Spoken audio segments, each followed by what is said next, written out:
Bien, Florencia.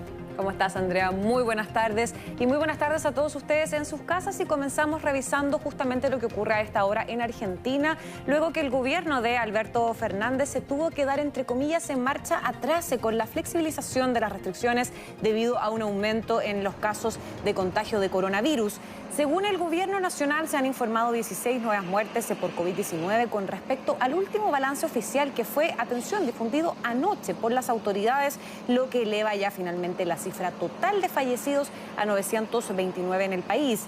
Y respecto a los casos de contagio, el país registra más de 35.000 casos que principalmente se concentran en la ciudad de Buenos Aires y justamente en las localidades más cercanas. De hecho, Andrea, el 95% de los nuevos casos se concentra en toda esta área metropolitana y es por eso que las autoridades pusieron precisamente el foco para restringir lo máximo posible la circulación de personas. ¿Esto qué significa? Bueno, significa que, por ejemplo, solo los trabajadores esenciales podrán seguir utilizando lo que ustedes ven en las imágenes, el transporte público, mientras que el resto del personal, como ellos calificaron, exceptuadas, tendrán que volver a tramitar el permiso para poder circular por la calle, pero ya no podrán usar, por ejemplo, colectivos, trenes o metro para poder salir a trabajar. Por su parte, el presidente Alberto Fernández anunció que va a seguir las recomendaciones de los expertos y va a limitar sus actividades a la residencia de Olivos, considerando que hay algunos dirigentes políticos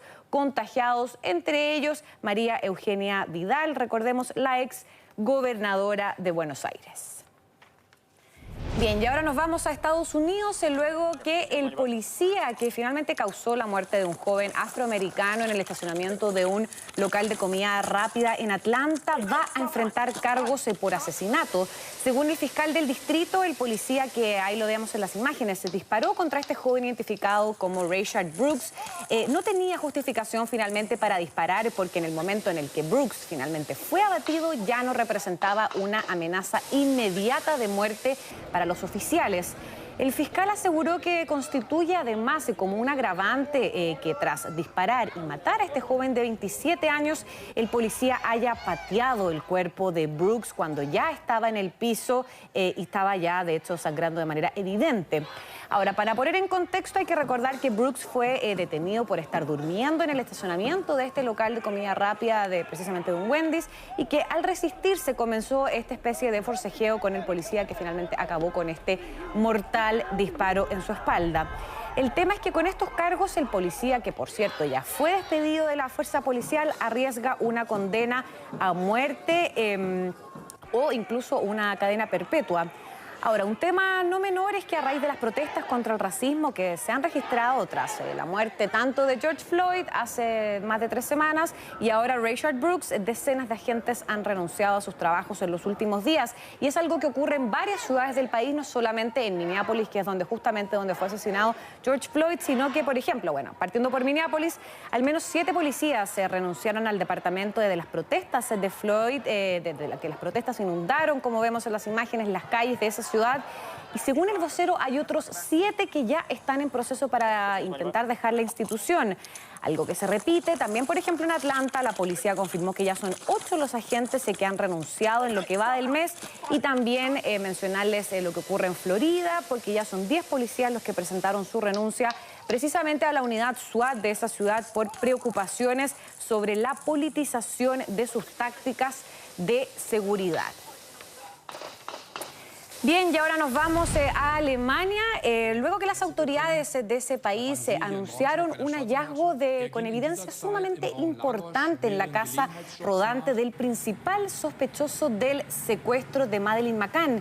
Hallazgos, la verdad, Andrea, es que son realmente escalofriantes, considerando que las autoridades alemanas encontraron varios trajes de baño y también ropa de niños en este motorhome en el que pasaba sus días Christian Bruckner, de 43 años, el principal sospechoso del secuestro de Maddie y quien, por cierto, se encuentra en prisión por otro caso de violación.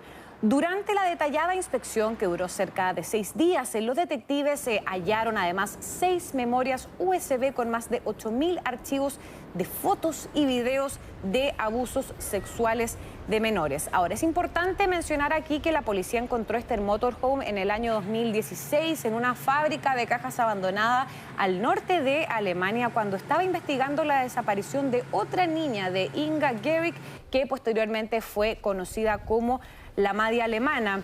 Todo esto luego que las autoridades de ese país, principalmente los fiscales que llevan siguiendo este tema, este caso durante ya varios años, aseguraron que tienen pruebas concretas de que Madi, desaparecida, recordemos, en Portugal en el año 2007, está muerta. Bien, y ahora nos vamos a Honduras, luego que el presidente de ese país, Juan Orlando Hernández, fue internado en el hospital militar de la capital un día después de haber confirmado que tiene coronavirus.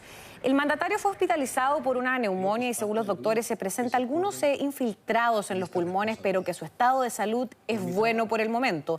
Todo esto luego que el gobierno confirmó que tanto el mandatario como la primera dama, Ana García, dieron positivo a este examen de COVID-19, mientras que precisaron que la primera dama todavía se mantiene asintomática. El tema es que fue el propio presidente, fue el propio Hernández quien reconoció que los hospitales que atienden pacientes con coronavirus en Honduras están colapsados, mientras que las proyecciones tampoco son muy buenas en ese país, porque ya se han registrado más de 9.000 casos de contagio y 322 muertes por este virus. Por su parte, el gobierno aseguró que el presidente mantuvo en todo momento las medidas de prevención recomendadas por las autoridades sanitarias. Sin embargo, por la naturaleza de su trabajo, obviamente no fue posible permanecer aislado de manera completa, expuesto precisamente a este riesgo de contagio, Andrea. Exactamente, parte de las informaciones del mundo de esta jornada. Florencia Vial, muchísimas gracias. Que estés muy bien, Andrea. Muy buenas tardes.